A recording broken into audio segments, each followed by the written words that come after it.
expert, and we've been working closely with Dr. Tumilson, Don Adams, and some other folks over at the Department of Health, and they're just amazing.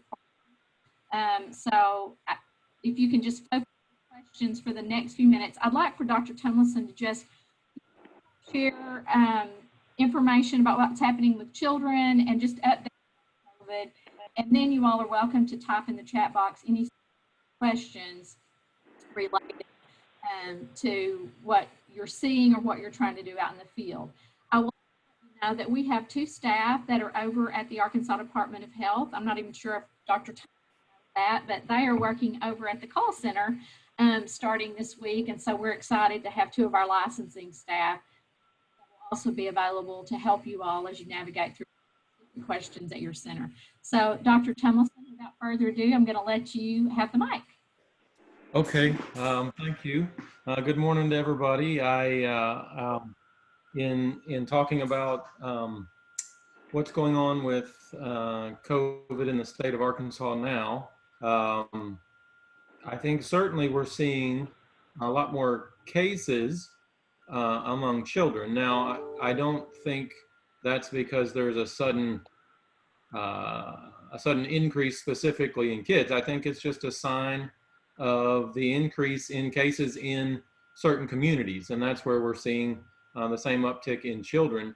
To some extent, now that there's not the shortage of tests and we're testing more kids, it goes to figure that we're going to find more cases in kids. Lots of the cases that I've seen, and a lot of these are coming to my attention through working with child care centers and daycares. It seems like most of them, the transmission happened at home or through a family member. And then, the kid either got symptoms or got tested, and lo and behold, you found out you have a child who had COVID-19 in your child care center. I'll also point out that it may not be as many cases, but a significant number of cases are actually among adults who work at the child care center. And so we've seen plenty of those too. But I don't know about all of the cases because sometimes the child care center and the nurse who's on the case have done such a good job working together that I don't necessarily have to get involved in everything, every single time there's a case in a child care center. But the ones that I've seen, most of them have been family transmission. There's only been a very rare case or 2, maybe 3 that I can recall that seemed like maybe a kid brought it in and another kid got it from them at either transport to the daycare center or in the daycare center. So that's good. I think what I've found is I think a lot of child care and daycare centers are doing a good job putting practices in place. In a number of for instance, let me just highlight the not having parents come into the facility to pick kids up unless there's a really outstanding reason. There have been a couple of cases where that has really saved a lot of exposure and a lot of disruption to the ability of that child care center to continue operating, because it ended up being just the child that had come in, and that child was an exposure to the parent who was positive. The parent was positive, and so it ended up being just that kid had to go home.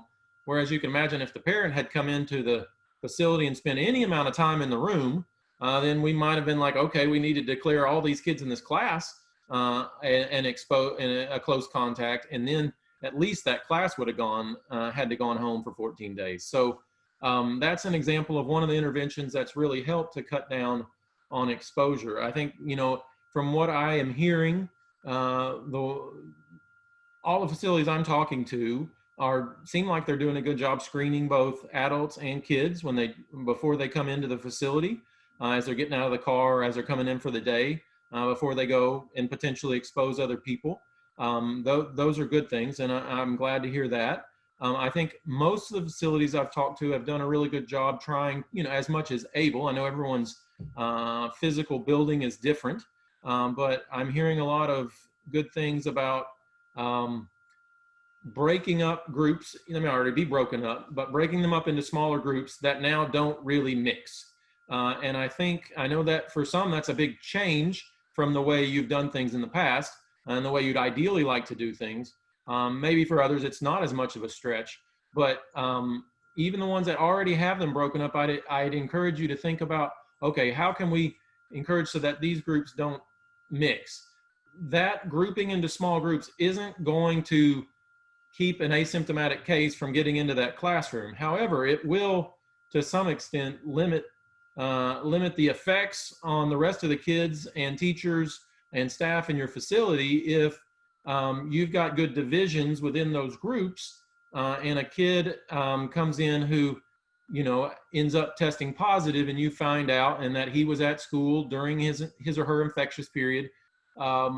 Then hopefully, if you've got the groups well separated, then we end up having to quarantine the kids in that class, which is usually 8 or 9 or 10 maybe, plus the teacher or teacher aide, however many that is that were in close contact with that class. But if they weren't really mixing, then it ends up stopping right there. And the rest, you let parents know, you let them know there was a case, but their kids weren't in close contact. It was really just in this one, in a class, and the others aren't close contacts, because it all depends on how close the contact is. Just passing somebody in a hallway is not generally a reason that we quarantine someone.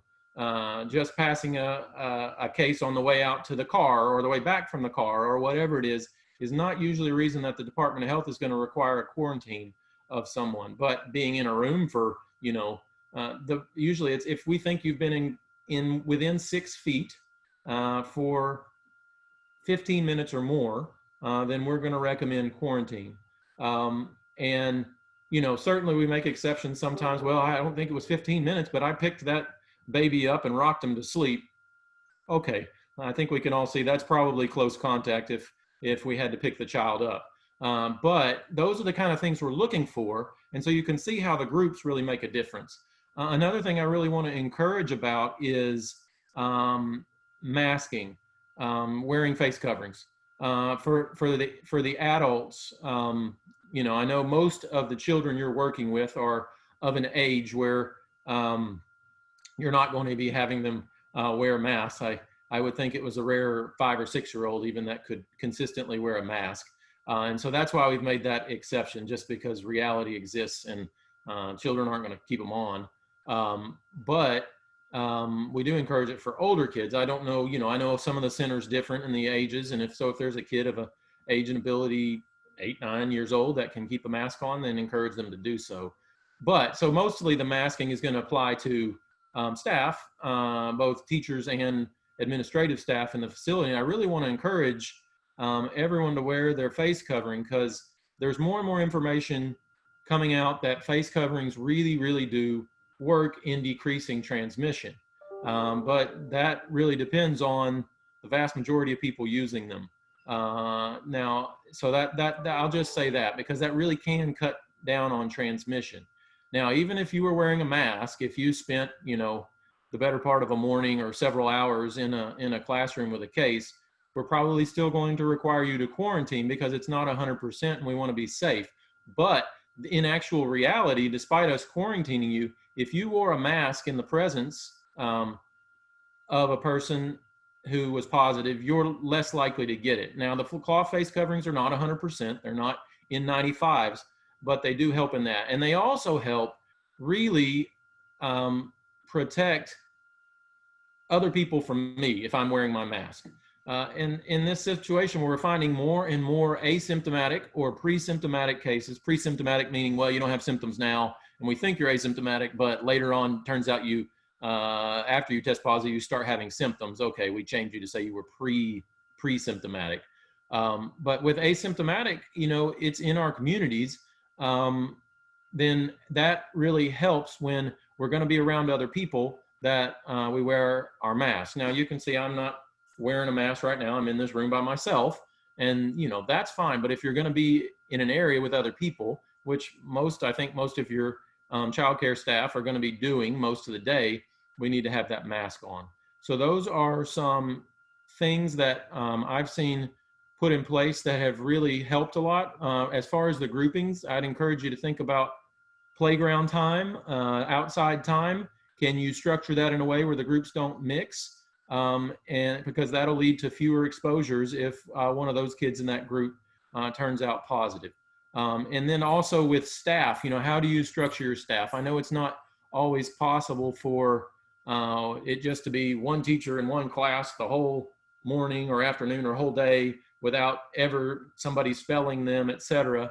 But think about how often and in what way your staff mix. Do you have somebody that basically roams to every room in the facility and is there for 15 to 30 minutes? Or is there a way you can group it where they kind of just go back and forth between one or two rooms in order to limiting the number of people exposed to that person were they, God forbid, to turn out positive.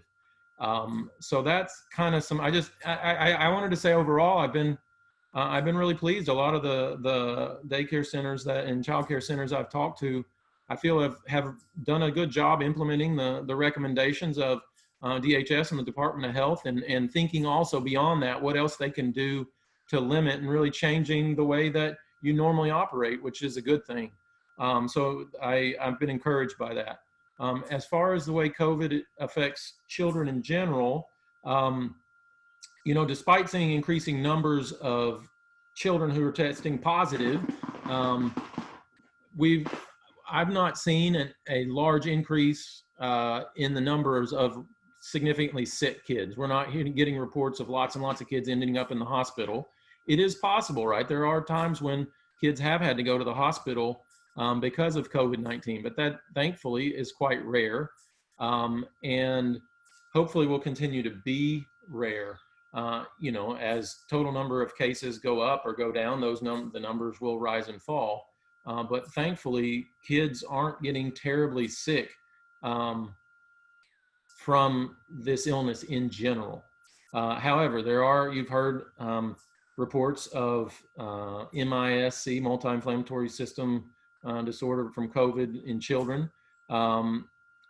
Sometimes it was called PIMS early on, if that, we like our acronyms, but that is a scary thing. It's very rare, but it is a significantly severe illness in a kid. It's really actually after they've already been infected. Usually they had either a minor infection or a asymptomatic infection, and then it's a delayed, for way of speaking, in time, immune response to the immune system being revved up and responding to the virus. It's not well understood now. Thankfully, there haven't been that many cases around the world or in the U.S. To my knowledge, there's not been any cases so far in Arkansas.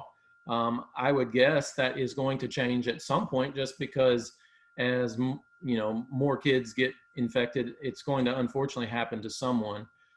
It's similar to Kawasaki syndrome, if any of you have ever heard of that, in children, which is also quite rare, but it has a lot of similar features to that, and actually somewhat similar treatments as well.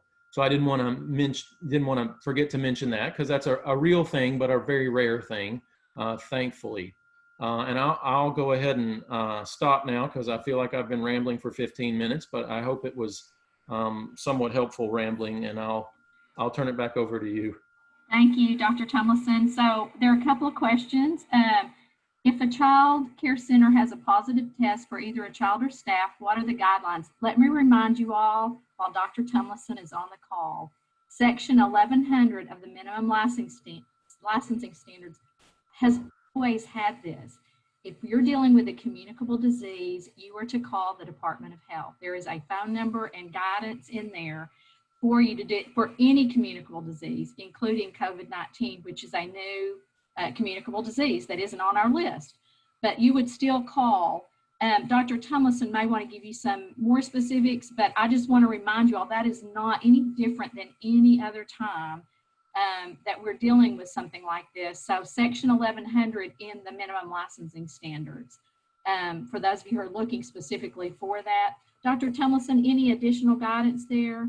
Yeah, I would say just realize a lot of the time, y'all, the center directors, are going to find out about it before we do. Now, that might not be all of the time, But hopefully your parent is going to call you and tell you that their kid tested positive, or their employee is going to let you know. And you're going to find out about it before we do. So I'm glad that we with DHS have started having some DHS folk or two down in our emergency operations center. That's going to help with communication, I think, and getting advice to you in a more timely manner. Because let me just explain the system with a positive case, how it normally happens outside of, being involved with a daycare center or a school. That's where a lot of our experience so far has been with the education room. We have educators from Department of Education that have been down in our EOC. In fact, they're the ones that may have been communicating with you so far, that when you've called that phone number, that has gone to the education line. And that's where our DHS folks are going to be in with them as well. So you'll be able to talk directly with somebody from DHS. But outside of that, what normally happens is your student or your staff goes and they have to go get a test for whatever reason. So they go to whatever testing site in their community. If they didn't go to the Department of Health, and I'm not encouraging going to the Department of Health because it's going to be faster, go get tested where you can get tested quickest and best and most comfortable. But if they went to whatever provider, well, that person's going to find out before we do, because that lab or that provider is going to call them back and tell them. And then eventually that lab comes to the Department of Health, but it has to be compiled by whatever big lab their sample was sent to. Then there's an electronic report, or sometimes it's still a fax that comes to the Department of Health. And then our person has to go, okay, the daily report from this lab came in, and they get all those positives and they put them into our system. And then, okay, the positive, then that has to go to alert a nurse in the case investigation group. Hey, there are these new positives, and she's got to assign those cases to the nurse who's the case investigator. And that nurse will call, at some point, call the person who tested positive. However, you can see there are lots of steps in that procedure, and so there's lag time. And so, especially when there have been, 500, 400, 500, 600 cases, new cases a day, our nurses are very busy trying to call people even from yesterday, possibly. So that is going to mean that there's a good chance you, the child care center director, is going to get the call before we know about it. And so that's why this collaboration with DHS and that call room number is going to be helpful, because the way it's happened a lot of times, the center director found out, they called us, got connected to that line. The person who answered the phone in the education room took the initial information, found out about, who the case was, started talking to them about, okay, here's what you need to do initially. And what I would say is initially is, one, call us, but start making a list of people who you're pretty sure are close contacts. And you can start compiling that. We know that takes a little time, but think about, where was it this person was exposed to? Talk to the person who tested positive, or their teacher or parent. And if it was a child and they were really just in one classroom, then you get the list of those people in that classroom and any teachers or aides that had significant interaction with them. If it was, a teacher, but they were only in that classroom, then you do kind of the same thing. If it was somebody that moved around a little more in the facility and interacted closely with a number of people, then you need to get those names. And then they'll discuss with you first steps. Oftentimes that first step is, it depends on the level of interaction. So that's where talking with us is helpful. But certainly if you're certain that they had close contact with their class, then the first step is usually to either, if they're still in the facility, then you call their parents and say, there's been an exposure. We need you to come pick your child up. Or if it's after hours, then you just call that group of people and say, your child has been exposed to a case. You'll need to the child's going to need to quarantine for 14 days. And the Department of Health recommends that everybody that's a close contact get tested. So, find a place there in the community to go and get tested. All they have to do to get tested is tell them that they were told they were a contact to a case, a positive case, and generally that's enough to get people tested. I've not heard any problems with that. So those are some initial steps. And then depending on how that discussion goes with the initial person you talk to, you may have all the information you need to do what you need to do initially. Or if you've got more questions, that person's not sure how to resolve it with you, then they send me or someone like me the message and by email, and then later in the day I'll call you back to discuss more. I mean, for instance, I called I think 4 or 5 child care centers just yesterday. So it's something we're doing. A lot of times by the time I call, a number of them have mostly got it kind of straightened out, have a few questions. What else should we do now? You know, some center directors want to be more conservative than maybe we would be, and that is fine. It's your child care center, and we respect and in fact applaud your desire to be concerned for the health and well-being of your staff and other students. You know, we're not gonna, there might be times where we go, yeah, no, it sounds like everybody in that facility is exposed.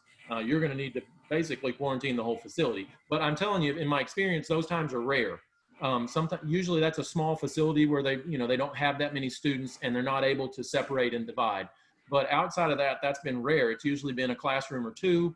Sometimes it's been 2 or 3 classrooms, and then the center director decides, you know what, that's the majority of my classrooms and staff. I can't really keep operating. And so that kind of pushes the decision indirectly. So those are some things. So, but to sum up, you might get you might know about it before we do. Call the hotline number and you can get connected with a DHS or education staff who can then will help facilitate getting it to the right people at the Department of Health. So we can get you some initial action points and what you need to do prior to the case investigating nurse actually being able to get all that stuff officially started. Dr. Tumilson, there's a question about face shields versus masks, and we've had several of those, particularly by speech therapists and, you know, for younger children, we're verbal. So can you talk a little bit about that? I would say a face shield is good, but it's not as good as a face covering. Now, if the task you're trying to do with the child requires, you know, verbal cues and seeing visual cues for speech therapy, like you mentioned, or other things where you're doing phonics or things like that, where it's absolutely crucial to see the mouth and the way that it's moving, that's fine. Use a face shield instead for the length of time that you're doing that task. Once you're done with that child or that task is over, then you and the child put the child probably is not going to be of age to do it, but we would want the therapist or the teacher to put the face mask back on. But yes, it's acceptable to use. It's clearly better than not using anything. And so absolutely encourage it. You know, we know that life goes on. It's not like we can stop giving therapy or stop learning speech because we're in a pandemic. But I say use the face shield in lieu of the face covering mask, but just for the length of time necessary. Intermittent for speech and for certain activities is okay. Right. So question about, I have heard that if exposed by a family member, that the child would need to be in quarantine for 14 days plus an additional 14 days after the isolation period. So yes, it ends up being a long road, and let me explain that.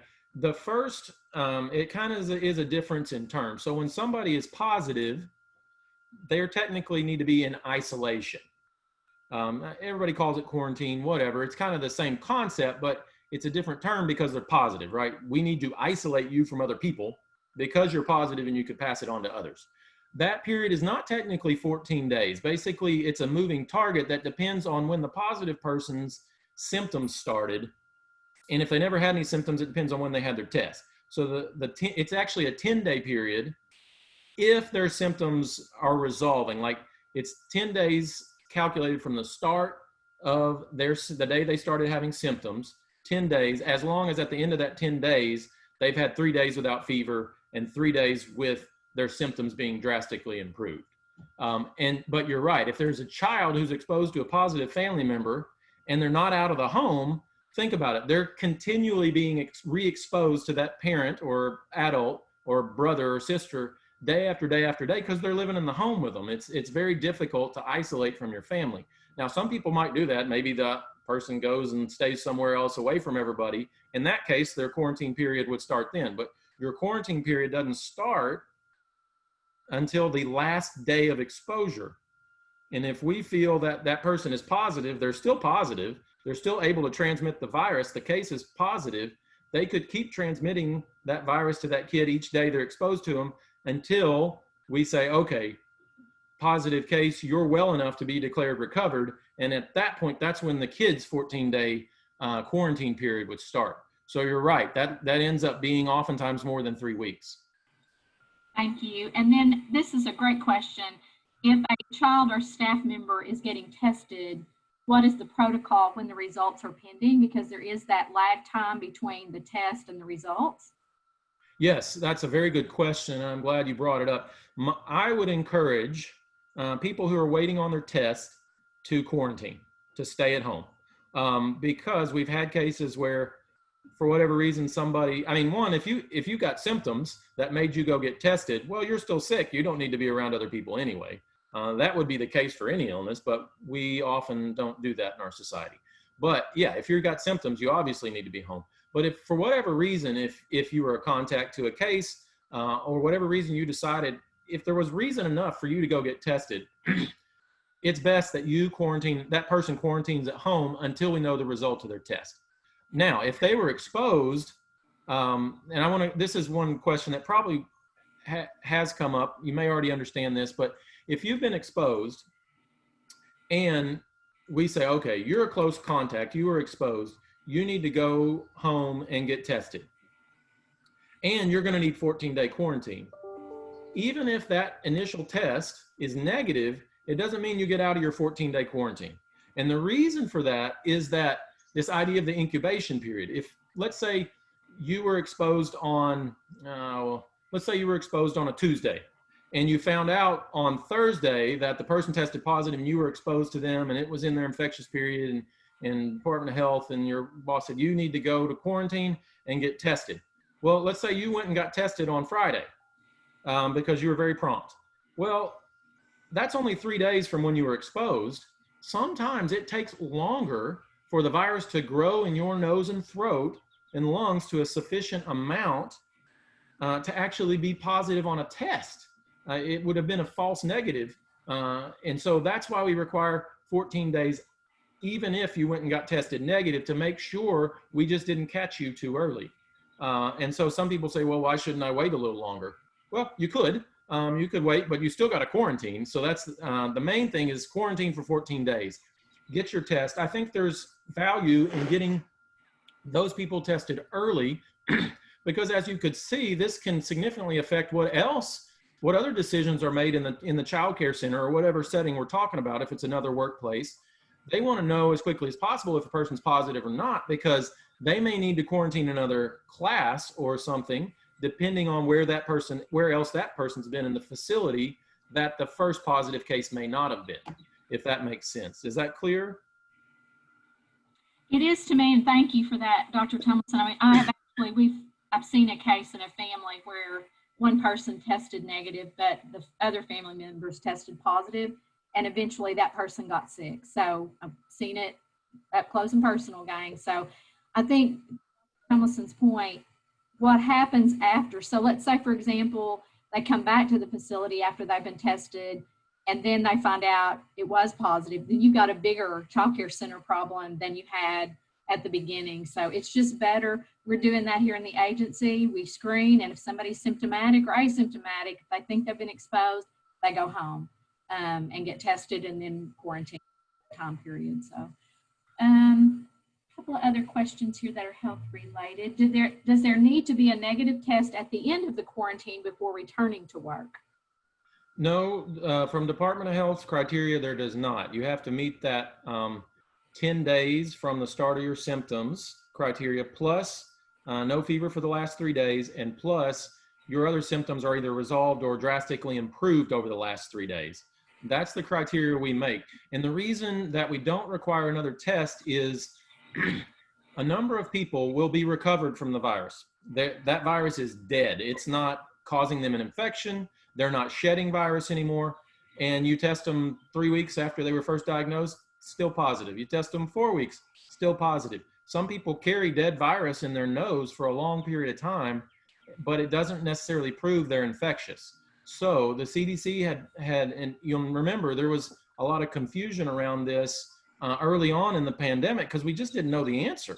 And CDC finally was able to get a few small studies that in which they took positive people and then cultured virus from their nose and throat. That's a different, more difficult to do test than the PCR test, than the swab that we're talking about for diagnosis.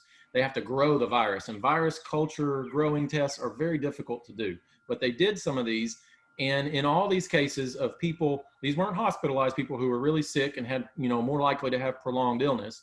These were people that were ill but able to stay at home. They were unable to culture live virus from anybody's nose more than 9 days after they started having symptoms. And so that's why they said, okay, 1 more in 10 is our target, because we're fairly confident that people are not shedding virus after that point. Thank you. So Jennifer, thank you for clarification on the question that we tried to answer earlier. You're really asking in your facility, if someone is getting tested, what is the protocol or direction to the other parents and staff while results are pending? So this really, Dr. Tumilson, you want to take a stab at that, but I do want to point out, this is your business, this is your private business. Being transparent to the degree that you can without giving away personal health information. You cannot disclose, or you shouldn't be disclosing, an individual's information, but you could say something general that we have someone in the facility being tested. You could do something like that. You just have to be really careful about protecting people's health information. So I'll let Dr. Tumilson take that one from here. I'll try. I'd say, yeah, I think, in general, as like you guys in your field, medicine, we tend to lean toward early notification. Usually it, if somebody calls you and says, oh, Timmy got sick and he's got cough, I'm not bringing him today and I'm taking him to get tested, it's still very uncertain, right? And so whether you want to notify at that point or not, I don't know. You certainly could do something general just to inform maybe the parents that he'd been exposed, of kids he'd been exposed or he'd exposed to, about it. But often it's going to be after the test result comes back. And what I've heard other centers do that makes sense is kind of a more kind of wide communication to everyone to say there was a case of a positive child, or even if you want to say that, positive case in the facility. Those parents of those people or parents of children who were directly exposed in close contact to this person have been notified. So you'd want to tell them first. And we're taking appropriate steps, and we're communicating with the Department of Health, and we'll get back to you with more information later, because it's probably going to be the case that initially you don't know exactly all the details, but you know some of them, and so you can take some action. So I don't know, does that seem to work, Tanya? I appreciate that. I mean, I do think it gets to, and as you've realized, there are small centers that have a different way of approach perhaps than a large center. So I think, it's going to come down to some individualization, but I think in general, if you can be somewhat open with your folks that you may have a case or you have a suspected case without going into any specific details, I kind of tend to agree with that transparency if possible. If you think and your families that it's going to, they're going to figure it out and I need to protect someone's personal information, then you may want to wait until you have the result back and start taking, some action. But I just think in general, I'm a parent, I'm a grandparent. So I just think it's really important that you communicate with families. And I think they appreciate it. And they work with you all and utilize your services for that reason. They have a lot of trust in you when they bring their children to you. So I think it's really important to keep that open dialogue to the degree that you can and still protect individual information of people. A question, what if teachers that went to a doctor were tested because they work in childcare, even though there are no symptoms? That sounds kind of, I will be honest with you, we have not seen that here. I'm not saying it doesn't happen, but in general, I don't want to say there aren't enough tests, but there's not adequate testing for everyone. And so there's this need to make sure that we're testing for the right reason. And we've had some people that were turned away even that, that there wasn't exposure, there weren't symptoms. So I don't know if that's happening today, and it may not be the case in your community, but Dr. Tumilson, are you aware that they're just, in some communities, I know they have just drive-through testing where that's widely available. So if someone thinks they're exposed, I suppose they could get a test. Yeah, no, I mean, there's certainly, the testing is more available now. I mean, in fact, if you went to one of the local health units that was open and doing testing, and you just said, I just worried I have it because I work with kids all day, they would probably test you. They probably would not turn you away. That's a little different situation as far as what do you do after you get the test until the test result comes back. I think in that case, if you've got a good, I'm pretty sure I heard I was around a positive person. Okay, well then treat it like you're an exposed person until you find out. But if you're a close contact to a known case, that's one thing. You definitely need to quarantine. If you think, man, there's a good chance I could have got it, and you decide to get tested, that's a little different. If there's really no identifiable risk, then I don't know that person has to quarantine until they get the results of the test back. But it just is the fact that in places within the state, in your community, if the virus is really spreading widely, then you go and do that, there's a higher chance you are positive as opposed to somebody doing that in a community where there's only a few active cases.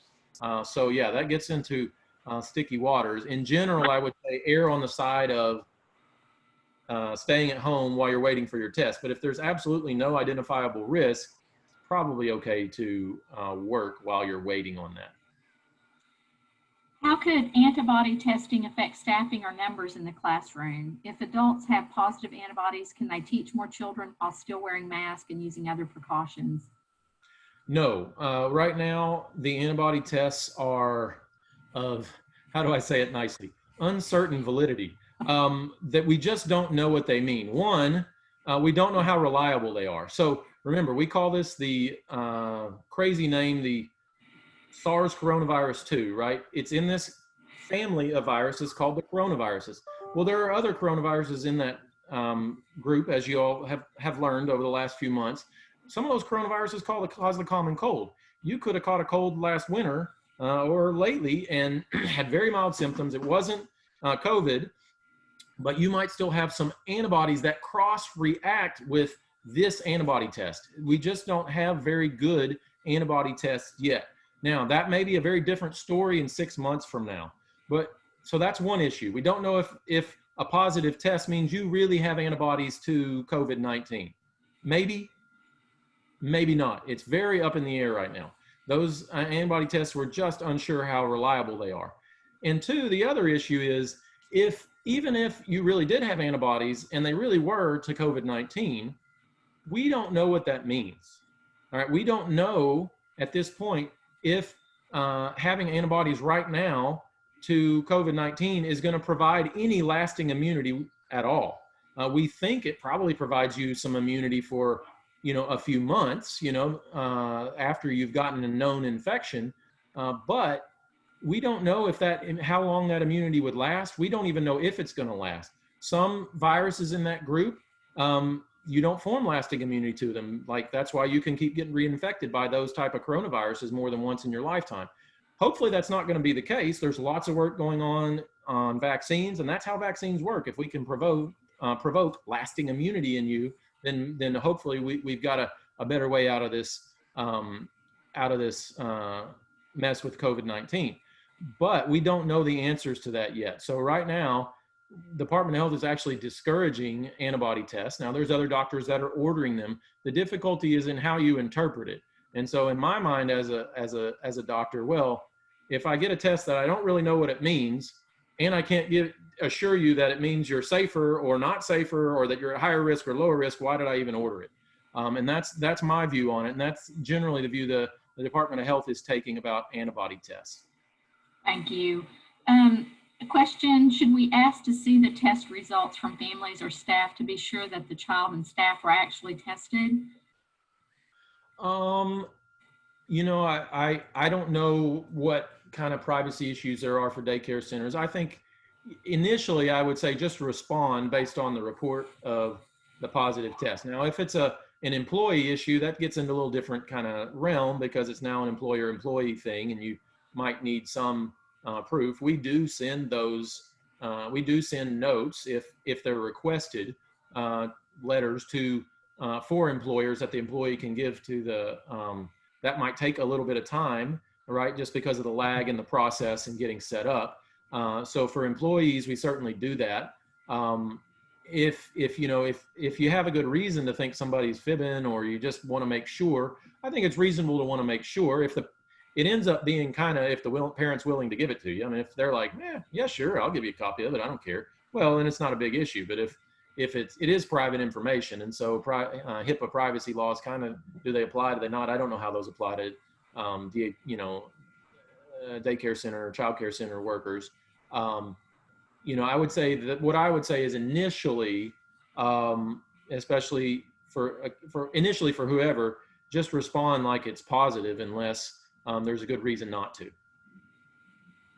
So if a child has a consistent cough, should they be excluded from the center, and for how long? Yes, I would say at this point in time where we are, if a child has a consistent cough, they ought to go get tested.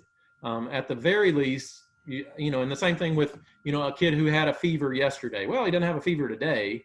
I would say, well, he had a fever yesterday. Something caused that fever. Something caused that cough. At the very least, you should have them go see their doctor. So that's the other thing. You could say, always tell the parent, look, at this time that we're at, it may be a benign cough. It has nothing to do, if there's a kid who has coughed for 2 years, just intermittently, occasionally, that's one thing. You could have his doctor say, this is the same cough he's always had. He's not had any worsening of his cough. There's no other signs of new illness. That's one thing. But if it's a new cough, I would say the kid needs to get tested, or at least see his doctor, and then his doctor can decide if the child needs tested. His or her doctor can decide. Same thing with a fever. Well, something caused the fever. Take them to a medical professional and let them evaluate it at the very least. So that was the next question. How long should they be fever-free with no medication? Yeah, this is a vague thing. I think we ought to err on the side of caution here. I would say, they ought to be fever-free. One, they've gone to their doctor and gotten evaluated. And so that is one level of assurance. And then 2, 48 hours is what I would say. I think that's what we've kind of said generally in other circumstances. 72 hours gets to be a little long, I think, but I think 48 hours is definitely better than 24. 24, it could have just gone away temporarily, and lo and behold, tomorrow it pops back up. And if it didn't get investigated, that's why I want to put the emphasis on, they get a fever, they need to go see their doctor or get tested. You mentioned the letter, somebody wanted you to re-mention that, the letter that they will get to return to work or childcare. Oh, yes. There's also at the end of the person's isolation period, if they're positive, at the end of the person's positive period, we send them a letter saying, okay, once the nurse is sure they're recovered, they will then send them a letter that they can print out. I think it usually comes by email, and they can print that out and show that to their work to say, see, Department of Health gave me this nice piece of paper that says I've met the recovery criteria. And at that point, if they got that letter, then we would say, yeah, they met our criteria. We only give those out to the people. I mean, I don't know. I haven't heard any stories of those letters being online and scammed or anything, but if they've got a letter from the Department of Health, and it should have a phone number on there that you could call if you needed to. But that is what we're using for people. We give it to the patient, and the patient can then show it to their work, or in this case, I guess a parent could show it to the child care center. Okay, so this one starts to get into some specifics. If you have a parent of a child attending the center that is positive, how should we handle this? If you're following the guideline of not allowing parents in your facility, that's certainly going to minimize your risk there. You may want to work with that family and perhaps keep the child quarantined until you find out. But Dr. Tumilson, on that specific case, That on if a parent is positive and the child's in their household. Now, if it's from a split household, then it might be different. But if the kid's been exposed to that parent or anybody in the household, they need to be quarantined 14 days from their last exposure. Remember, we talked about all that before. But yes, if it's the parent who's positive, and thankfully the parent never came into your facility, the positive person never came in, it would only be that child, or if there's multiple siblings, more than one child, who would have to be quarantined. And so the next one was about a staff member's spouse or adult family member. I would say the same thing. You would want to quarantine anyone associated with that positive case that's in your facility. So that is correct. Yeah. If okay. if the positive case did not come into your facility, then it's really just other household contacts that might also, might be the ones that come into your facility, whether they're kids and a parent that happens to be a teacher at your facility, or just the children themselves, or maybe there's no kids involved. It's just the spouse of one of your workers that was positive. Yeah, the household members of positive people need to be quarantined.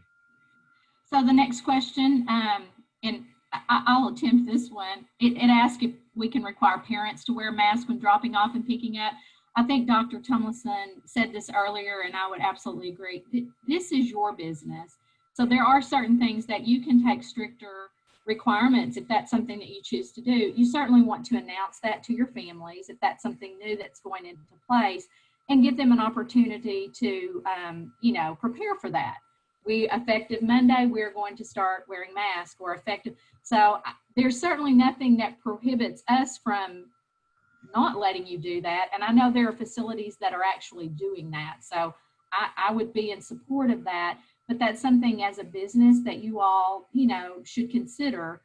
She specifically mentioned, when they're exchanging infants and toddlers from vehicles, because there's a lot more closeness there. So I think that's very appropriate. Dr. Tumilson?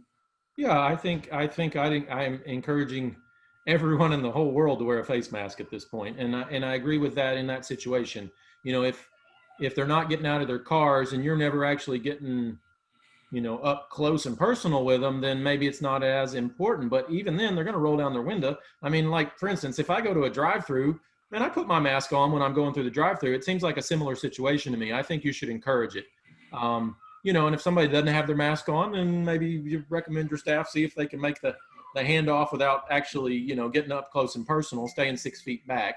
That might not be possible for small children. It is going to be a brief contact, hopefully. But, I'd say if they don't have a mask on, well, they get to buckle their kid into their car seat, not you. I don't know. I'm just imagining things. I don't know how that really works in y'all's world, but, things like that. But yeah, you can be more confident, and then you can always frame it as, this is just how our staff are going to be wearing masks so they don't expose you when you come and drop your kid off. And so we ask you to wear a mask too, because with so many people having no symptoms, it's very hard to know. So are there restrictions for children traveling to other states? If so, what are those states, or where can we find them? I have not seen updates, but I know that the Centers for Disease Control, as well as the Arkansas Department of Health, keep things updated. But Dr. Tumilson, what's the latest on that? Well, the latest on that is that actually at the beginning of last week, I think it was, the Department of Health removed the requirement for quarantine for those coming from a quote hotspot or international travel. We actually removed it from international travel too. The reasoning being, unfortunately, the United States is leading the world in cases right now. You might say places like Brazil or some other places are hotter than our hot, but we decided, and with the upswing in cases in Arkansas, you're just as likely to get the infection here as you are to have gone somewhere else and brought it back with you. So at that point, a quarantine for those people kind of loses its effectiveness. What we really got to have people pay attention to is contact with known cases. That's what we're really focusing on. So there's no longer any quarantine requirement from the Department of Health's perspective for people who come back in from out of state. So this is probably a small center, family child care. Their number is 10 to 1, their group size. Do we need to have even smaller classes? That's probably okay there. If you have the ability to make those smaller, within that setting, if you could break it into 1 to 5, if you have a staff person.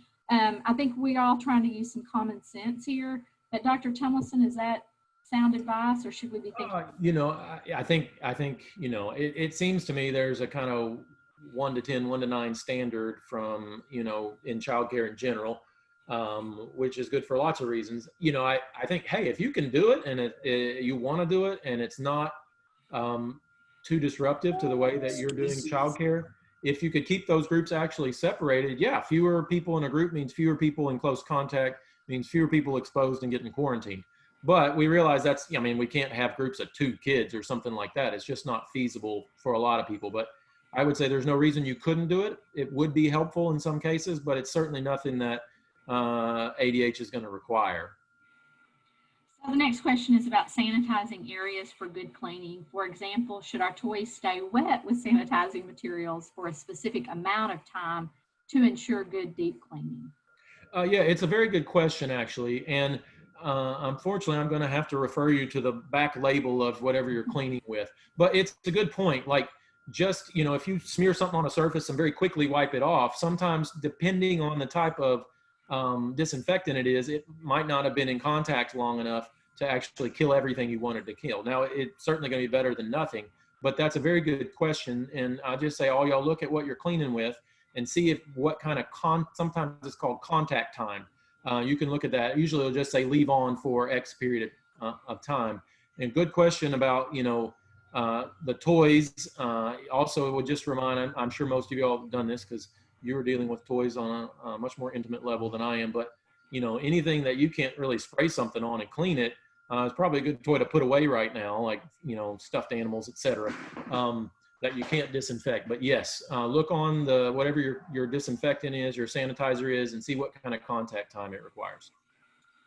So the regulation about lifting travel, it is just, I don't know if that's addressed on the Arkansas Department of Health's website that it's been lifted, but it's nothing that we have required for you all. It was on the screening questions, I think, that we had. So if you go to look at the screening questions, typically the Department of Health will update those screening questions. So I would advise you to go there. Dr. Tumilson, is there another place? I think it's been updated on our website to reflect that we removed that quarantine, but it is rather new. I'll have to actually check on the screening tool we have to see if we've removed it from there or not. But you certainly can. Now you could quit asking that question about travel. Can we ask therapists to wear a mask? Again, this goes back to your private business or the business that you are running as a childcare early childhood program. If that's something that you want to do, and we certainly encourage it here. We're really asking that all individuals, if you read the pandemic procedures, everyone who comes into your building on a routine basis, any staff, therapist, administrative staff, that they are all wearing masks. So absolutely, Megan, you can do that. The group size, will that continue through the fall? I would say, gang, I wish I had a crystal ball. I could tell you this is going to be over next week, but I feel very confident in saying that this is the life that we're going to be living for some indefinite period. So we all just have to settle into this, as we say around here, the new normal. But this is probably what will be happening for some time. There is not a cure or an immunization yet. And so, and that itself takes time. And so I would say that, yes, we're going to continue to have to follow very, careful procedures to keep children and staff and yourself safe. So that will continue indefinitely. But as we update things, we will let you all know, as we have on these calls every 2 weeks. So the next question is about family childcare and kids not social distancing. Listen, we understand that 2-year-olds and 6-month-olds and toddlers are not going to even understand the idea of social distancing. I think it's in those scenarios, the sanitizing, which let me just say while Dr. Thomas is on the phone, this is something you all have been doing your whole career. It's such a fundamental part of early childhood programming, washing hands and sanitizing areas and toys and things that children play with. We are just doing some new things like the screening and maybe a little more sanitizing than normal. But, you know, I think you're going to want to pay attention to the screening, and you're going to want to pay attention to sanitizing during that time. But I think, you know, you've got them placed apart during nap time, which is important. I think you're doing everything that it sounds like you need to be doing on that one. So I'm going to go on to the next one, Dr. Tumilson. This recording, so can we post it somewhere? I'll check with staff and we will try to make this available on our COVID site for you all. And we'll let you know that. We'll send out a post or put it on the website. In the event that every child was present on a given day and put in a classroom of over 10 people, what would you do in that situation? Well, if you're following the guidelines, that shouldn't be happening because your group sizes shouldn't be more than 10. I just say that for us, it all depends on who's in close contact. And so if, doesn't matter how many kids are in that space, to the other question earlier, yeah, I mean, when they're young and you say they're in the same class or the same area that's not divided, we just kind of assume they had close contact with each other, unless there's a really good reason to not think that, because that's what little kids do. They're going to mix around, they're going to lean on each other, they're going to cough on each other, whatever. And if there's 10 kids in that group, then we say, okay, those 10 kids need to be quarantined. If there's 18, then we say, okay, those 18 need to be quarantined. So the small groups really helps here in limiting the number of kids that end up having to get quarantined if there's a case in their group. Thank you, Dr. Tumilson. I do want to urge, I know that Kelly put the health department hotline or the line number in the chat box if anybody is interested in that. And staff have several times asked about ratio and group size. We have not changed. The ratios generally have not changed for children. So check with your licensing staff. It's the group size that becomes important because we have ratios of 1 to 5 for babies. So we certainly don't mean for you to have 9 babies with 1 teacher in a classroom. I just want to emphasize that the ratios for babies and toddlers is lower than the threshold for the group size. So work with your licensing staff. We understand, and I think Dr. Tumilson and I both have tried to convey, you know, common sense, practical approaches to this. But I would also say that limiting your group size and limiting the number of people in spaces minimizes your exposure situation. So just be aware of that. If you're licensed in a space for, 20 children, then your group size can be 20, but you're going to have those divided into 2 groups of 10 with your staff. So just work with your licensing staff. We're trying to take very practical approaches with you all, but it's also about keeping you safe and the families and children that you serve safe. I think that is the last question that I see, Dr. Tumilson, and I thank you so much. And I know our field thanks you for all of your work over at the Department of Health and your colleagues. You're welcome. I want to thank so many daycare centers for, we know these things have changed a lot of things in the way you're taking care of kids, the way you're doing business, the way you're operating, but they really do help. Do they eliminate 100% the risk of having somebody in your facility? No, but it will cut down the number of people affected and exposed. Fewer people exposed means fewer people getting sick. And that's what we want to see happen. So thank you all for doing all the hard work with that.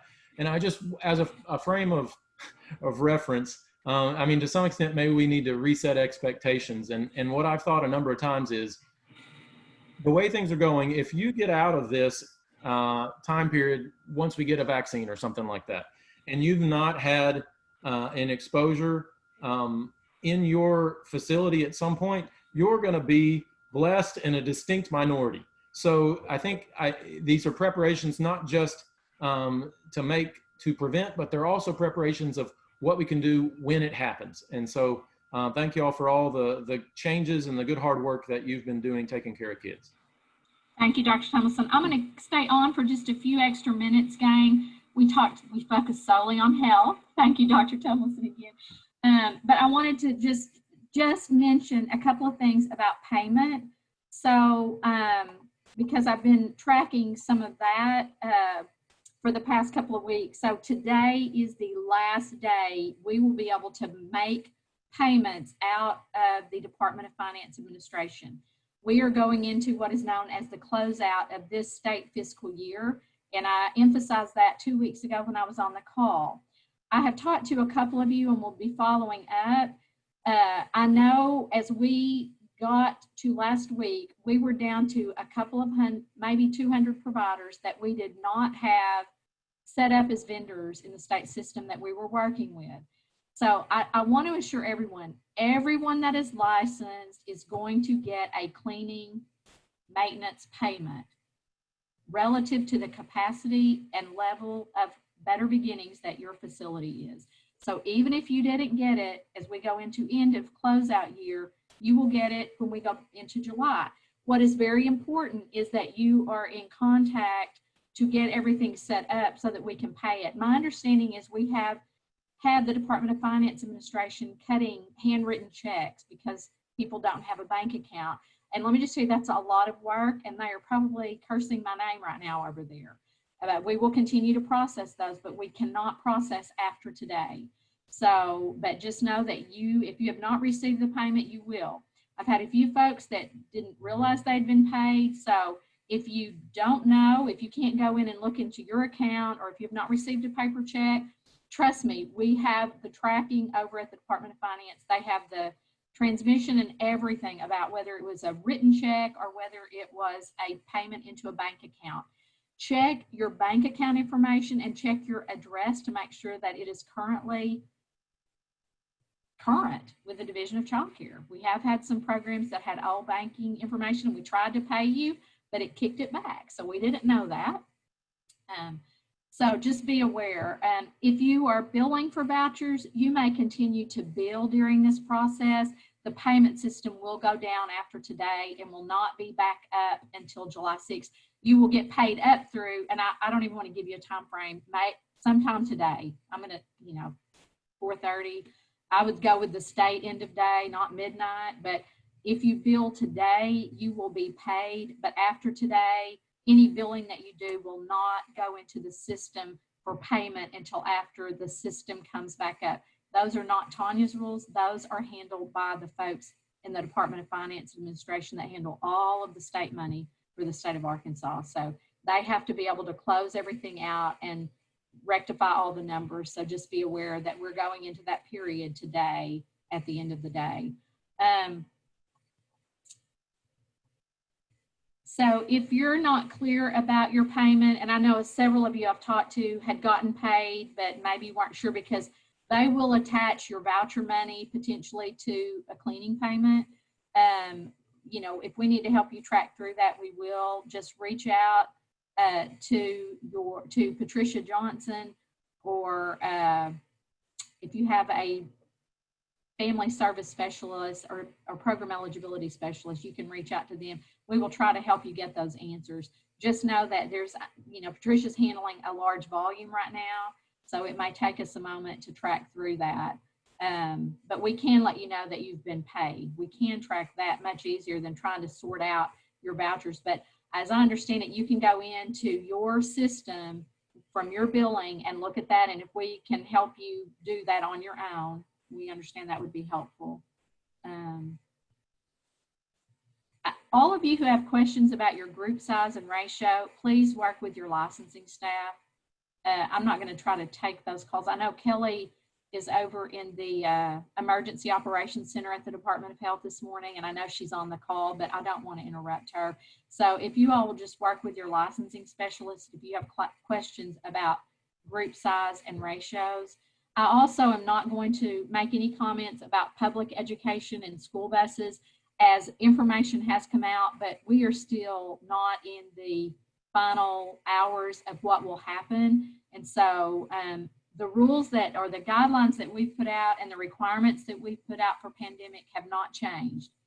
The only thing I think that we heard from Dr. Tumilson that is different is that screening question about travel.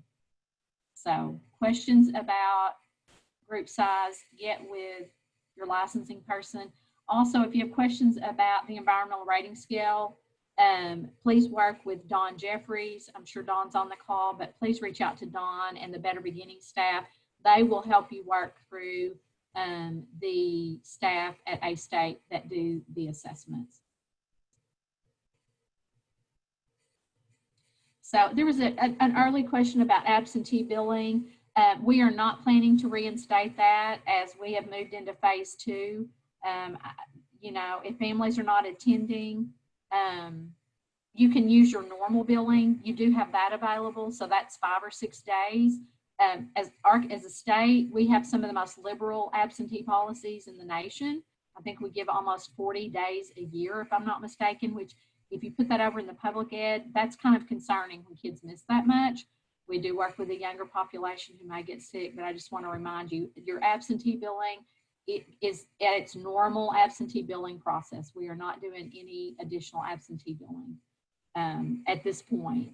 We may revisit that as we go forward, depending on what decisions are made in the state. But right now, we have gone back to our normal absentee days. So if you have families that are not attending, then you may want to let them, if they're in there, if it's because of COVID, if you will reach out to us and let us know, we can verify, and we might be willing to look at COVID specifically, but it has to be a positive case or exposure, and we do have the mechanism to check for those things. So we certainly will do that, but we can't just pay for families that are not attending when we have so many families who are trying to work and need childcare. So someone asked about the email address for payment information. I think that's Jennifer Easley. We are working on that with our IT folks. And we've actually been working on it since our last call, but there's been some sort of hiccup in that. But we are trying to get an email address for the deep cleaning sanitation payments. If this is in regard to the other payment, please type that in the chat box. If this is just your normal maintenance, there's the deep cleaning. Somebody actually has the website now, or the email address. So if it's deep cleaning, it's deepcleaning@dhs.arkansas.gov.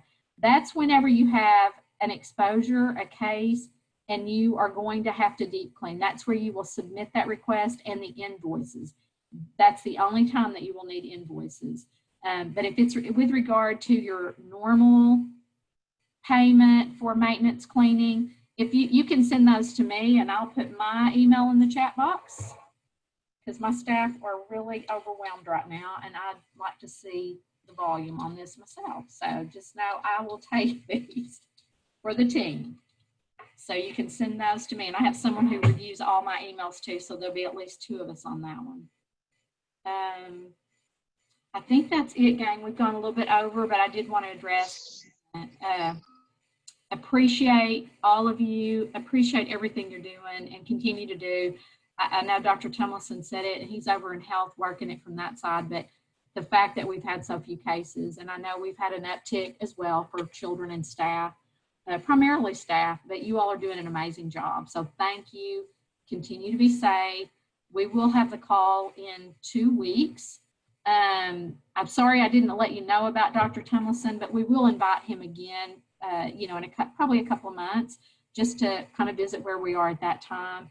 If there's anything specific you all are interested in knowing about, specifically, let us know. You can type in the chat box and we'll try to get that as well.